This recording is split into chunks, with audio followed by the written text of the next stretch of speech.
Hey, what's up, everybody? Welcome to episode number 4 of Keeping It Digital, your weekly show where we cover some of the interesting trends going on in technology.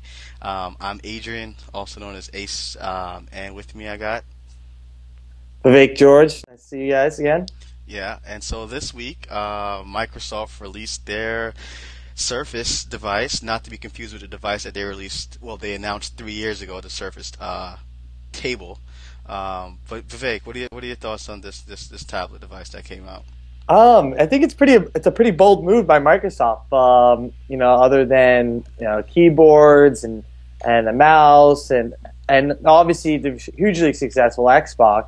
Mhm. This is a big step for Microsoft in building also hardware and the software for a Yeah. device. Kind of reminds me of another smaller company. I don't know. They're kind of based out in California. That kind of does something kind of similar with the whole hardware software integration, right? I'm not. I don't know who. I think it's something with an A, right? I don't know. Some Jobs guy or something like that. Yeah. I don't know. Yeah. But yeah, we should note that we're not going to run through the specs of these two. So the tablets that they're going to be supposedly releasing in the fall, there's actually two. And I'll get into that in a little bit. So we won't get into the actual specs, but one of the first things I want to talk about is the fact that why is it at launch there's already operating system fragmentation? One of the biggest gripes people have with the Android device is the fact that depending on which manufacturer you get your device from, there's like different operating systems. You got 2.1 over here, 3.1 over here, and Windows is the same exact thing. Like before the device is even launched, there's already two different versions of the software. What's going on? Yeah, I think this is very similar to the way they look at the PC world as well. There's like a consumer edition, there's like a professional edition.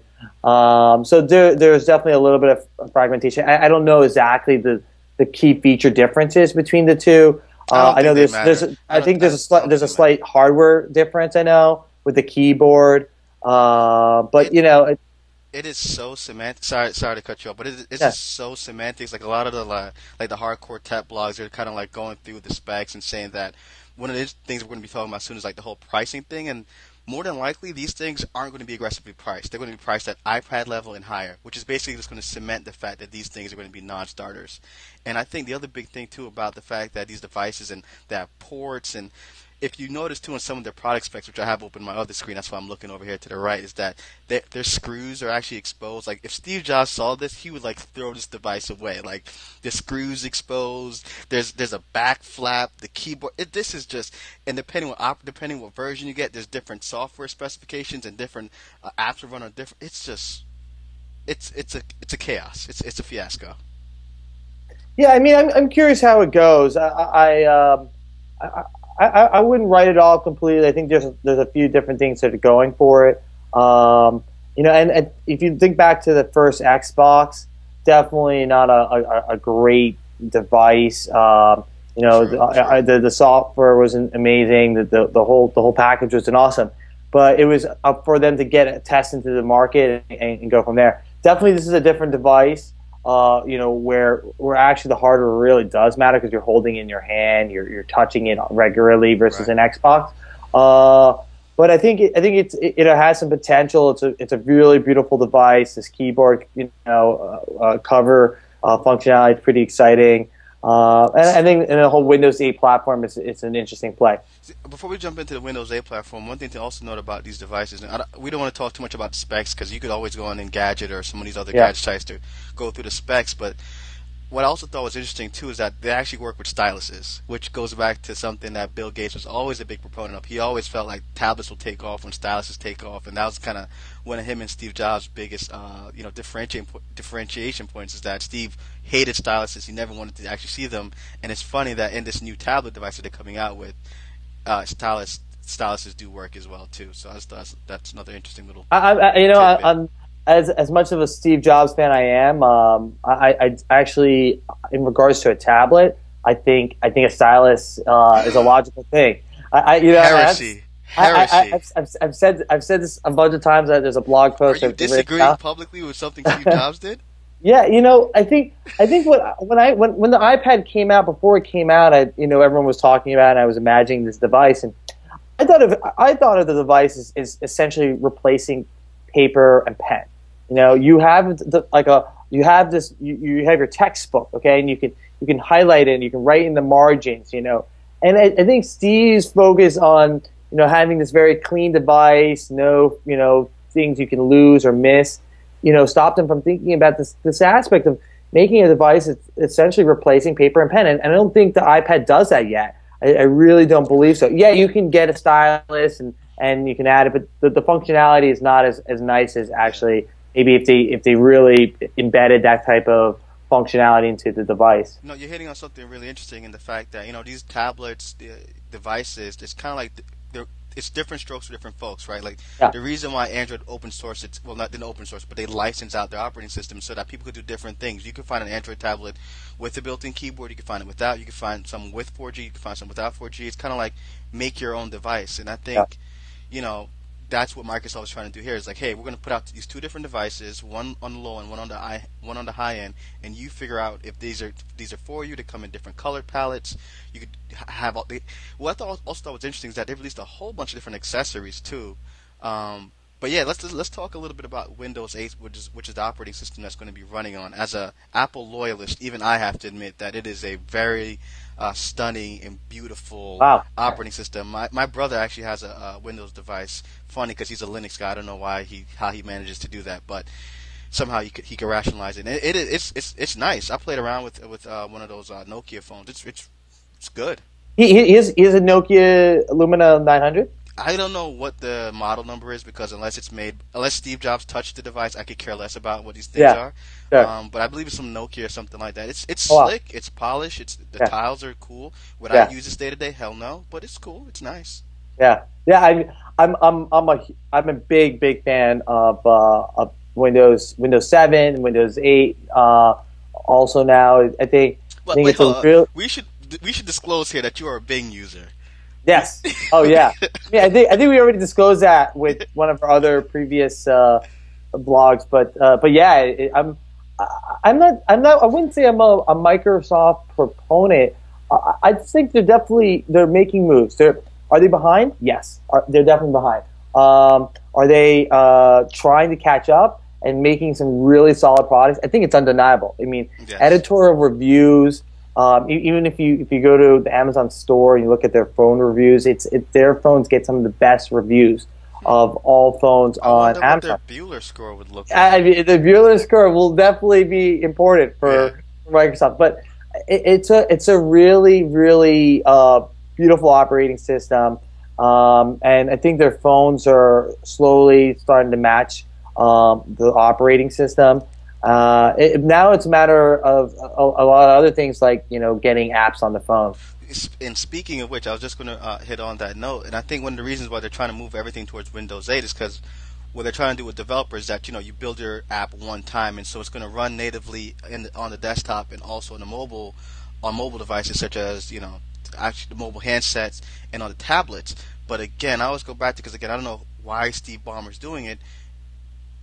That's how it's supposed to work out the box, but again, depending on your setup and what the chipset is, those apps may not necessarily work. Again, it goes back to the fact that the Surface tablets that are launching, I think one of them is called Windows RT and the other one's called Windows 8 Pro, and depending which version you get, some applications may or may not work. And so again, it's just the same old. It's the same old Microsoft. It's like, is this going to work or not? The whole promise is that, hey, developers, develop one time for Windows 8 and you're done, and then they release this. I definitely think this is going to be an issue. Fragmentation is something but I think Microsoft has historically been pretty good to their developers and thinking about those issues. I mean, if you think about the Windows 7 phone, actually they haven't changed their specs for the Windows 7 phone. Hardware specs are pretty tight. Mm-hmm. I mean, pixel resolution is standard across all Windows 7 phones. With the Windows 8 phone models coming out, there's 2 additional phone resolutions that they're opening it up to because they believe this new operating system can handle differences. I'm going to. Yeah, I'm definitely switching. Wow. Yeah, you're dropping some bombs today, man. Yeah, I think I just want Instagram to put their app on Windows Windows Phone. Don't hold your breath for that one. Don't hold your breath. And I'll be good to go. Cool apps. The only apps you can get on a Windows 8 device is Snake Draw. What's that? Brick Breaker. Those are the only those are the only apps on those platforms, man. That's what you say, but even today, the nice announcement by Zynga, Words with Friends, and Like three uh, years. That's like you'd have to wait 3 years for that. That game was yeah, that I'm game hoping, was hot 3 years ago. I'm hoping that's not the case with Instagram, but definitely, and Microsoft has their App Store is growing. It's 100,000 apps now in the App Store.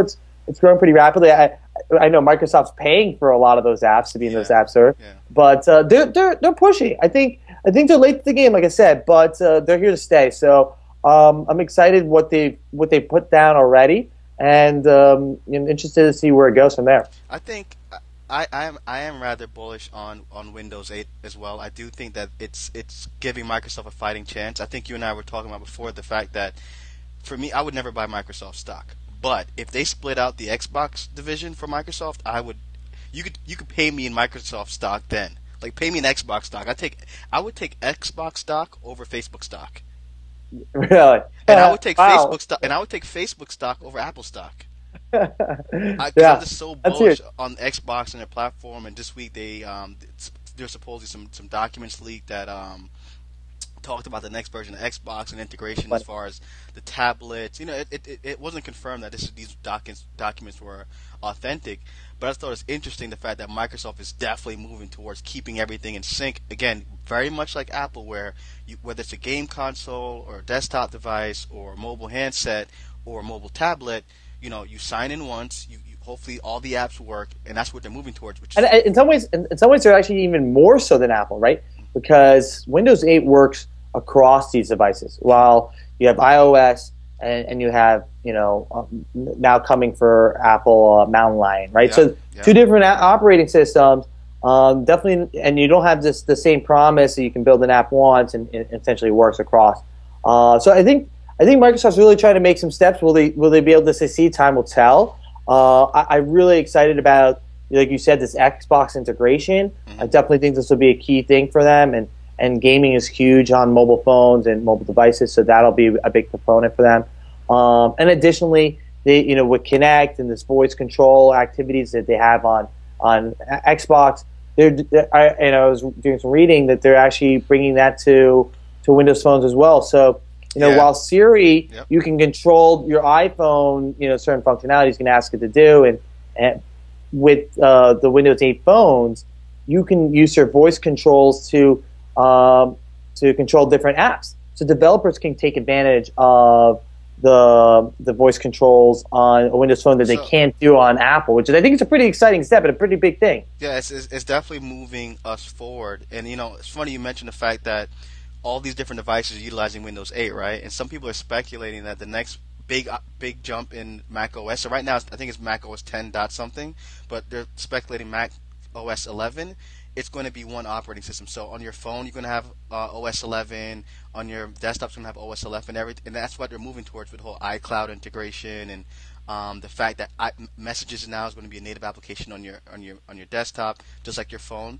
And I think we're definitely moving towards that as far as I'd be curious. I mean, Tim Cook has said contrary. He doesn't believe that you can separate a PC from a mobile device. There's too much legacy with the hardware and the experience that people have on a PC device versus a mobile. But they'll never tell what But they think yeah, of the future. Apple. So It's yeah, funny. I was looking at some of these past All Things D conferences. They released some of their past interviews with Steve Jobs, and there was one I was looking at, and he was clearly said, we have no interest in creating a tablet. I don't think people like tablets." And he just looked just dead at Walt Mossberg, like, "Hey, I don't believe in it. I don't think we'll ever do it." It's just so funny that like 2 years later he announces a tablet. So yeah. that's good old Apple. But I think what they may do, even if they don't decide to make it the exact same operating system, they may have a dumbed down version. So it may just be that, hey, this is Mountain Lion for your desktop, and on your phone it's like a tabby cat. It's not the big lion. It's just like a small little feline cat, or whatever like that. Yeah, yeah. And that's the experience there. But I think the overall picture, to go into the philosophy, which I know you like, is that I think we're moving towards everything kind of being synchronized. Correct? Yeah, Right? I think so. I definitely think you're right. And I think for a user, that's just a better experience and easier experience for them. So the only other nut to crack is if they could finally, if once everything is synchronized, if they could get rid of the whole fragmentation situation, because I know it's a nightmare for manufacturers. It's a nightmare for e-commerce sites like Amazon, because there's so many SKUs, and for the end users, like you go to like a store like Best Buy, which one do you get? Yep. You know what I mean? Like you're faced with like 10 different Android tablets. You have two Windows 8 tablets, right? And Yeah. that's those are only two that's been announced. I'm sure like one of the other things that came out was just that, like other manufacturers looked at Microsoft like, hey, dude, what are you doing? You're competing with us now. Yeah. And so, what are your thoughts on that? The fact that Microsoft is now competing with people that it's actually been partnered up with before. Do you think that's a bad or good thing? Is that a good business move? Yeah, so I think they were able to do this because tablets for the traditional hardware makers has been a total bomb, right? What Android tablet has succeeded? None. None. And I think that leads Well, us if you to count Kindle, I mean, like yeah. they've So been very separate of Kindle, successful. and I think we need to bring that up in this discussion. But I think just before that, I mean, other than Kindle, there's no Android tablet that's been successful. Hmm. And I think it brings up 2 points of discussion. A, why is that? Because Android is widely They suck. successful, popular. I got the answer. They suck. It, They all suck. it's widely popular though for mobile phones. Yep. Okay, Which and the then phones suck too. and then B, what's is this going to be the same fate for Microsoft and their tablet? How can they, in a business perspective, win over customers? So those are the 2 things I'm kind of curious about. Love to hear your perspective on it. And Yeah. Well, I do dislike Android. I think even the most nicest, prettiest Android devices I've seen all have 30 minutes battery life. People complain that Apple has 40 minutes battery life. The Androids have 30 minutes. And the fragmentation is just ridiculous. I mean, you can't go into a T-Mobile store and a yeah, Sprint store. You can see the same device running two different versions of this operating system, yeah, and so the applications that are available to you are different. And that's just, who does that benefit? It doesn't benefit Google. It does. Well, I guess Google it benefits because they're distributing their platform out there, but end users certainly don't benefit. The manufacturer certainly doesn't benefit. The store doesn't benefit. I just don't get it. I don't know, but yeah, as far as Android, I mean, I think thumbs I down. think I think you can't say. I mean, I think some consumers benefit, right? Because they're able to get a phone that's very much what they Cheap. want. And a piece of crap Cheap, though. cheap, but also what they want.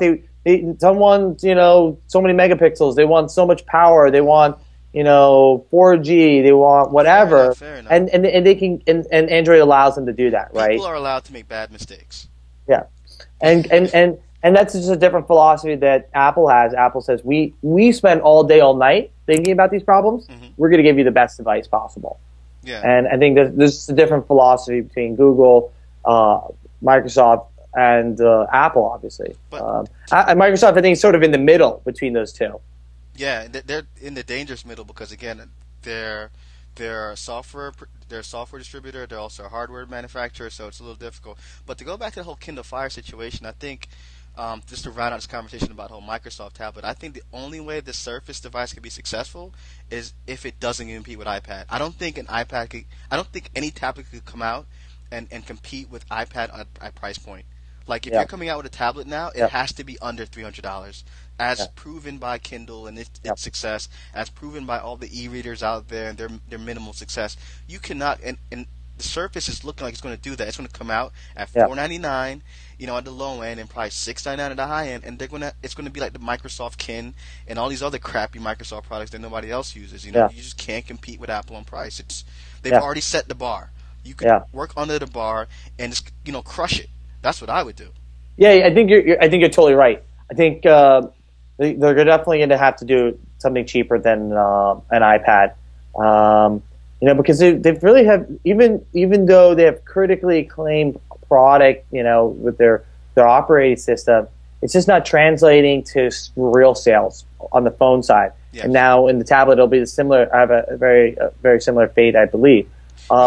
So they're gonna have to figure out a new strategy. I don't know what it's gonna be, but they're gonna have to figure out something to make this thing sell. Now, I know we don't want to, keep you guys on for too long Yeah. watching this beautiful video podcast that Vivek and I are doing, but I think you really bring up an interesting point in the fact that yes, it's a beautiful. They make the software is nice, right? We could both agree to that, but it's not successful. And I think the point there is that it's not just about software; it's about hardware and it's about its integration, right? Like at the end of the day, it's about creating a good product. I have yet to see a good Android device ever. I've Yeah. never seen it. I've used an Android device before, full time, day to day. They all stink. You know what I mean? And sure, they're proliferated, or whatever, like that. But when it comes to people to say what's the best smartphone out there, everyone goes back to their iPhone, right? Yeah. And so, I don't know. You got anything to add on to that as far as No, you know? I think that not much else to say. I think I think the key for Microsoft to win is going to be definitely their business side of it. They've really nailed it on the product. I think they have a great product.